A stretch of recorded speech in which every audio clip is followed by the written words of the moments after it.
What started off as a single person and their idea to enlighten and unplug the community, as well as stick it to the man a little, has grown into a global phenomenon. In 2010, Aram Barthol wanted to create an anonymous, offline, peer-to-peer file-sharing network in public space.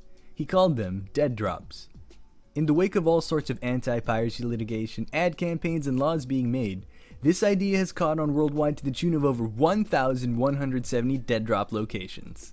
If you've ever wondered why there's a USB randomly sticking out of the wall, this is why.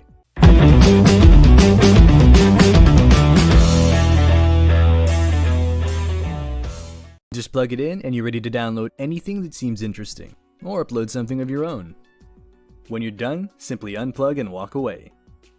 You might not even notice the USB in Pont des Arts, Paris, until you take a closer look. That's why there are photos like these to show you exactly where to go. It's like a treasure hunt. You never know what you're going to find.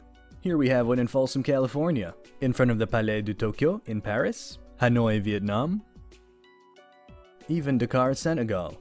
A sticker was left to mark this dead drop location in Cagliari, Italy. Just one map is a sample of the expansion of the project.